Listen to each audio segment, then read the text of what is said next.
My name is Noor Dahri. I'm a British Pakistani and a Muslim Zionist. There's no contradiction in my identity.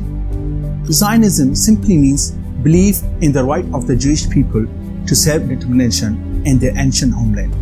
But I was not always a Zionist. I was raised to be deeply anti-Israel as part of my Muslim identity.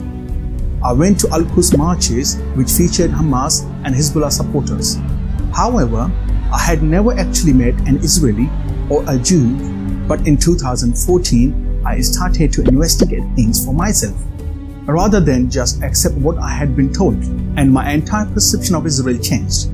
In 2014, the Israeli Defense Forces were fighting against Hamas in Gaza. This was not a one-sided war, but a defense of the Jewish state when they faced indiscriminate rocket and tunnel attacks. I saw a clear moral distinction. Israel was targeting terrorists. Hamas was targeting civilians. Israel sought to minimize civilian casualties.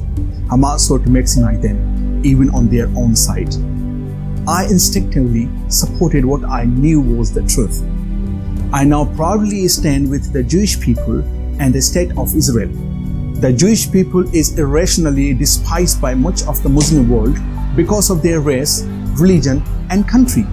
I now realize that Jews and Israelis are one of the most peace-seeking nations in the world. They have always been forced to defend their state since her establishment in 1948. History shows that Israel has not only defended herself in battle, but offered peace and territorial concessions to the very neighbors that once called for her destruction. It has been proven time and time again that Israel is ready to exchange disputed land so long as her enemies agree to indefinite peace. Israel has made many more compromises that has been rejected by the Palestinians and other neighboring Arab states. I have studied these wars. I have researched the entire conflict in my research.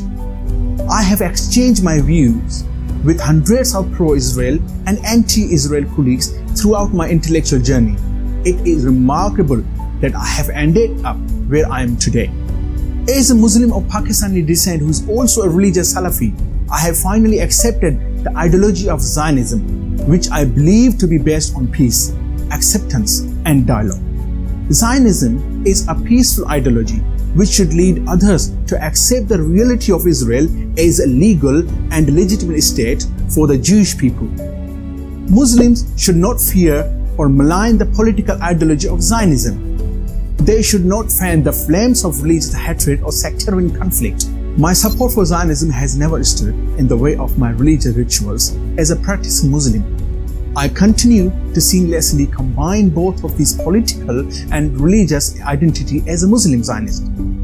The political ideology of Zionism does not conflict with the faith of Islam, because Islam itself supports the guiding principle of Zionism, the right of the Jewish people to the Jewish state of Israel and the Holy Land. A close reading of the Quran shows that Islam supports the idea of the Jewish state.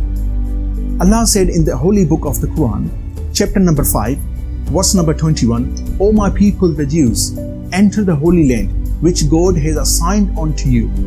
And also in chapter number 17, verse number 104, and we said to the children of Israel afterwards, scatter and live in all over the world. And when the end of the world is near, we will gather you again into the promised land. The Palestinian refusal to accept the Jewish state is a refusal of a Quranic right even to the people of Israel. Palestinians who refuse to engage in the peace process are extremists and fanatics. Israel has never posed threat to the Muslim world, especially the Arab world. It was the Arab world that always started wars against Israel. Thankfully, the Arab countries of the Gulf are slowly realizing that Israel is not an enemy but a partner for regional peace and cooperation. The Palestinians must soon realize that it is in their religious, social, and political interest to accept Israel as a Jewish state. Then we shall know the true meaning of the book of Isaiah, where the prophet proclaims, and he shall judge between the nations and reprove many peoples, and they shall beat their swords into plowshares and their spears in the pruning hooks. Nation shall not lift their swords against nation, neither shall they learn war anymore.